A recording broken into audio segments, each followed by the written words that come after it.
Episode start होता है तो अब जॉन तो सेमीफाइनल में नहीं खेल सकता, इसीलिए ये लोग डिसाइड करते हैं कि जॉन की जगह जैंग खेलेगा, क्योंकि जैंग कोच के साथ साथ एक्स्ट्रा प्लेयर भी है। दूसरी ही तरफ जॉन हाथ की सर्जरी कराने के लिए मान जाता है और सर्जरी के लिए ये लोग बाहर के डॉक्टर से अपॉइंटमेंट रखते हैं और वो डॉक्टर कुछ दिनों में आने वाला होता है। दूसरी ही तरफ जॉन को नजर आता है कि कोई लड़का जियो की तरफ कंटिन्यूसली देख रहा है, इसीलिए वो जियो से पूछता है कि क्या तुम इसे जानती हो। तो जियो इसे बताती है कि ये मेरे हाई स्कूल का सबसे फेमस और हैंडसम लड़का है। सारी लड़कियां इसके पीछे मरती थी और उसकी तारीफ करे जा रही होती है, इसीलिए जॉन जेलस होने लगता है। इतने में वो लड़का खुद जियो से हाय हेलो करने के लिए आ जाता है, मगर जॉन उस लड़के को जियो से हाथ तक मिलाने नहीं देता और उसे फौरन बता देता है कि मैं जियो का बॉयफ्रेंड हूँ और उसका हाथ इस कदर दबा देता है कि वो खुद डर के वहाँ से चला जाता है। और अब जॉन पूरी रात बैठ के जेलस होता रहता है और बोयू से सवालात कर रहा होता है कि इसके हाथ प्रिटी है या नहीं, या ये हैंडसम है या नहीं। दूसरी ही तरफ अब मेन प्लेयर में जॉन की पिक्चर हटाकर जैंग की पिक्चर लगा दी जाती है और सबको पता चल जाता है कि जॉन की जगह जैंग खेल रहा है। मगर यहाँ रैन परेशान होता है अपनी टीम की वजह से, क्योंकि इसकी टीम की परफॉर्मेंस अच्छी नहीं होती और हकीकत में भी यही होता है। इनकी टीम हर ट्रेनिंग मैच हारे जा रही होती है, इसीलिए आपस में ही लड़ने लगती है। दूसरी ही तरफ बोयू को जब जॉन के हाथ के बारे में पता चलता है तो वो उसकी बहुत केयर करने लगता है,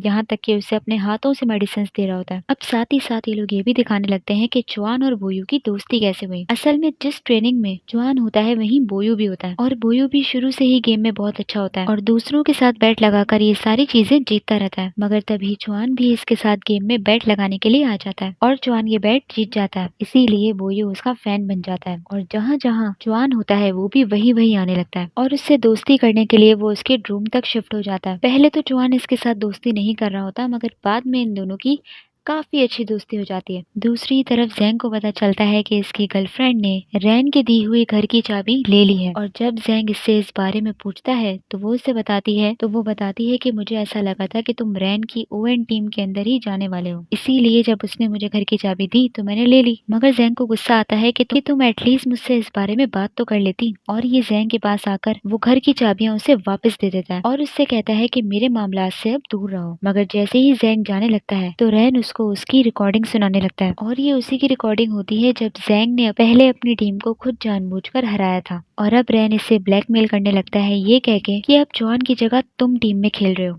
इसीलिए जैसे पहले हारे थे अब भी वैसे ही हार जाओ और मेरी टीम को जिताओ। और उससे कहता है कि अगर तुमने ऐसा ना किया तो ये रिकॉर्डिंग मैं जॉन को सुना दूंगा। ये सुनते ही जैंग अब टेंशन में आ जाता है और अब जैंग अपने टीम मेंबर से कहता है कि वो टीम का कमांडर बनेगा। दूसरी ही तरफ अब ये लोग सारे होटल आ जाते हैं क्योंकि कल ही इनके कंपटीशन का दिन होता है और जॉन को डॉक्टर कहते हैं कि कंपटीशन के बाद तुम फौरन हॉस्पिटल में शिफ्ट हो जाना, क्योंकि कंपटीशन के बाद ही इसकी सर्जरी रखी गई होती है। यही सारी बातें ये जियो को बता रहा होता है। अब यहाँ ये दोनों किस करने वाले होते हैं, मगर इतने में ही डोंग और होंग आ जाते हैं। अब ये लोग गलत टाइम पे आए होते हैं, इसीलिए ऐसा प्रिटेंड करने लगते हैं कि जैसे इन्होंने कुछ नहीं देखा। कंपटीशन से पहले ये लोग एक दूसरे के साथ टाइम स्पेंड कर रहे होते हैं, एक दूसरे के साथ खाना खा रहे होते हैं, वॉक कर रहे होते हैं। मगर जैंग तो काफी टेंशन में होता है क्योंकि उसका सारा दिमाग तो रैन की बातों पर होता है। दूसरे दिन इन लोगों का कंपटीशन स्टार्ट हो जाता है और रैन को ऐसा लग रहा होता है कि मेरी टीम जीते ना जीते, मगर ये जैंग मेरी टीम को जरूर जिता देगा। अब फर्स्ट हाफ के हर राउंड में जैंग अपनी टीम को हरा रहा होता है और इन्हें गलत कमांड कर रहा होता है और ओवेन टीम को आउट होने से बचा रहा होता है। फाइनल के अंदर टॉप 4 टीमें ही जाएंगी, मगर इन लोगों की जीआर टीम टॉप 4 में तो होती ही नहीं है। जॉन जब जैंग की ये कमांड देखता है तो उसे अपना पास्ट याद आ जाता है कि इससे पहले भी जैंग ने ही हमें गलत कमांड करी थी, जिसकी वजह से हम सारे आउट हो गए थे। मगर थोड़ी ही देर बाद जैंग को एहसास होने लगता है कि वो गलत कर रहा है जब वो जॉन के बारे में सोचता है, इसीलिए वो फैसला कर लेता है कि जो गलती उसने पहले करी थी वो अब दोबारा नहीं करेगा, इसीलिए अपनी टीम को जिताने लग जाता है। दूसरी तरफ बोयो आज के दिन इसलिए नहीं खेल रहा होता क्योंकि ये कंपटीशन 2 दिन रखा गया होता है। इसका मैच कल होगा, वो भी दूसरी टीम्स के साथ। दूसरी तरफ टियान गेम में जॉन की सिग्नेचर की हुई ही गन उठाता है जो कि वो हमेशा यूज करता है ताकि उसकी कमी पूरी हो सके, और उसी गन को इस्तेमाल करके वो गेम में काफी लोगों को आउट कर देता है और फर्स्ट हाफ में ये लोग जीत जाते हैं, इसीलिए इनकी पोजीशन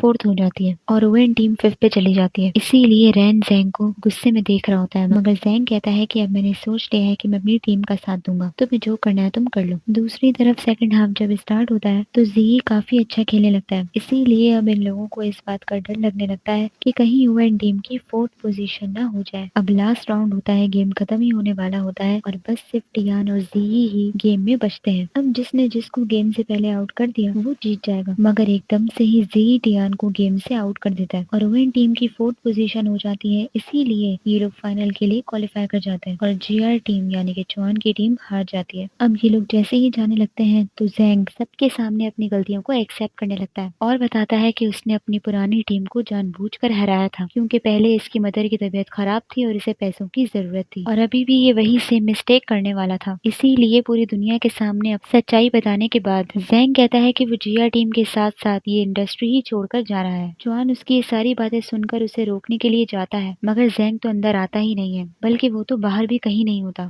यहाँ तक कि वो अपना फोन भी नहीं उठा रहा होता। अब दूसरी ही तरफ ये लोग हारने की वजह से परेशान होते हैं, मगर उससे ज्यादा तो ये लोग इस बात के लिए हैरान होते हैं कि जी इतना अच्छा कैसे खेलने लग गया, क्योंकि वो तो इतना अच्छा नहीं खेलता था। मगर पता चलता है कि जी कंपटीशन जीतने के बावजूद भी खुश नहीं होता, क्योंकि वो चिटिंग करके जीता होता है, वो भी रैन के कहने पर। इसीलिए इस जीत पर ये खुश नहीं होता और इसे गिल्टी फील हो रहा होता है। दूसरी तरफ जॉन अब हॉस्पिटल के अंदर एडमिट हो जाता है और बोयू इससे इसलिए मिलने के लिए नहीं आ पाता क्योंकि ये तो अभी तक होटल में ही होता है, क्योंकि कल इसका मैच जो होता है, इसीलिए चौहान को वीडियो कॉल कर रहा होता है। मगर जीव चौहान से मोबाइल छीन लेती है कि डॉक्टर ने कहा है कि तुम सिर्फ रेस्ट करोगे अपनी सर्जरी से पहले, और इससे कहती है कि तुम्हारा फोन मेरे पास ही रहेगा। दूसरी तरफ होंग को शक होता है जी के जीतने पर, इसीलिए वो उसकी गेमिंग वीडियो देखने लगता है और काफी देर ऑब्जर्व करने के बाद उसे पता चलता है कि जी ने गेम में चीटिंग करी है और वो दोंग को बताता है कि जी ने गेम में चीटिंग प्रोग्राम डाला हुआ था और उसने खुद ने टियान को गेम से आउट नहीं किया, बल्कि ऑटो एमिंग होने की वजह से टियान आउट हुआ है। और यही एपिसोड खत्म हो जाता है। तो आप लोग मुझे बताइए आप लोगों को एपिसोड कैसी लगी, लाइक कीजिए, सब्सक्राइब कीजिए और कमेंट भी कर लीजिए। Thank you so much.